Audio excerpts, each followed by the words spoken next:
They say true freedom comes when you stop caring about what others think. But here's the twist most people miss. This book isn't just about ignoring opinions. It's about building the courage to live your life fully, even if it means being disliked. Imagine waking up every day not trapped by judgment, comparison, or the need for approval. What would your life look like then? The Courage to be Disliked by Ichiro Kishimi and Fumitake Koga is a powerful philosophical conversation between a wise philosopher and a young man searching for happiness. This book isn't your usual self-help pep talk. It challenges everything we've been told about trauma, approval, control, and the pursuit of success. By the end of this summary, you won't just understand the concept of personal freedom, you'll feel it. You'll learn how to break free from the invisible chains of other people's expectations and start walking in your own lane with confidence and clarity. Let's dive in. Lesson 1. Your past does not define you, you define you. One of the boldest ideas in this book is that your past is not your destiny. Most people believe trauma determines their future. But Adlerian psychology, the foundation of this book, says it's not your experiences that shape you, but the meaning you attach to them. You're not living because of your past. You're living for a goal in the present. That means you can decide, at any point, to rewrite your story. Real-life viewpoint. Think about someone who grew up in poverty but built a successful business. Their past didn't chain them. It sharpened their vision. Oprah Winfrey, for example, turned her painful childhood into a platform for impact. The past didn't dictate her future. Her choices did. Lesson 2. Life is simple, but we complicate it. The philosopher tells the young man, people choose to see life as complicated because it's easier to stay stuck than to take responsibility. Ouch. But true. When we say life is complicated, we're often hiding from the simple, uncomfortable truth. We're in control of our choices. And that terrifies people. Freedom is simple, but it comes with the weight of personal responsibility. Real-life viewpoint. Think of that friend who always says, my situation is too complicated to change, yet someone else in the same situation takes action and turns things around. The difference? One person chose simplicity and accountability. The other chose comfort and confusion. Lesson 3. Separate tasks. What's yours and what's theirs. A game changer from this book is the concept of task separation. We exhaust ourselves trying to control what's not ours, other people's opinions, reactions, choices, or emotions. Freedom begins the moment you say, this is my task, and that is yours. Real-life viewpoint. Imagine being at work and constantly stressing about whether your boss likes you. That's their task, their opinion.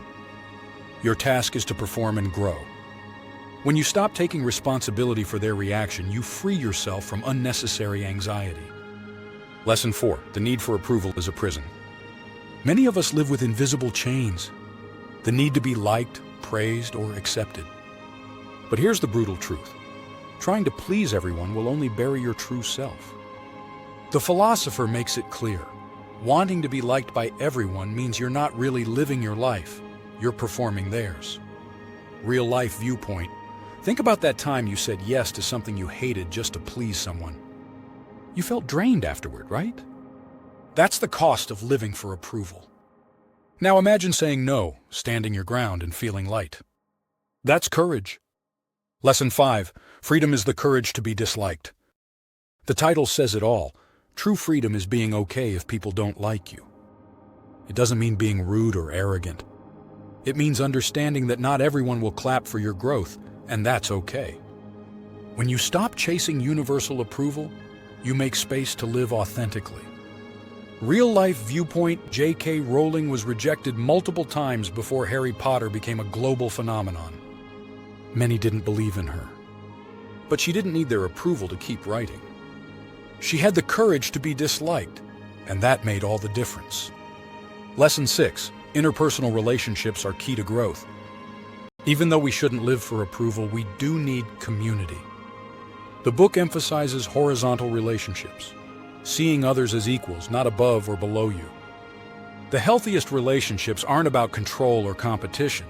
They're about mutual contribution. Real life viewpoint. Picture a workplace where everyone's fighting to prove who's more important. Now picture another where each person respects the other's role. One is toxic. The other grows together. Your life changes when your relationships stop being a power contest. Lesson 7. Happiness comes from contribution, not competition. According to Adler, happiness is rooted in feeling useful, in contributing to others and the world around you. It's not about outshining others, but uplifting them.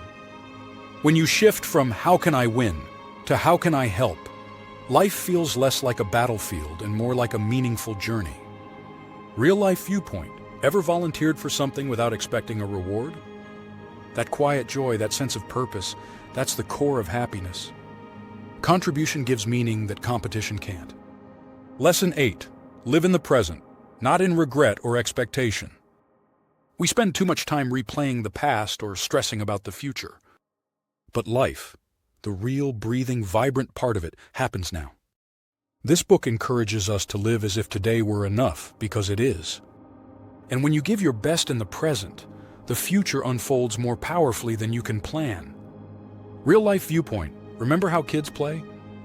They don't worry about tomorrow or yesterday.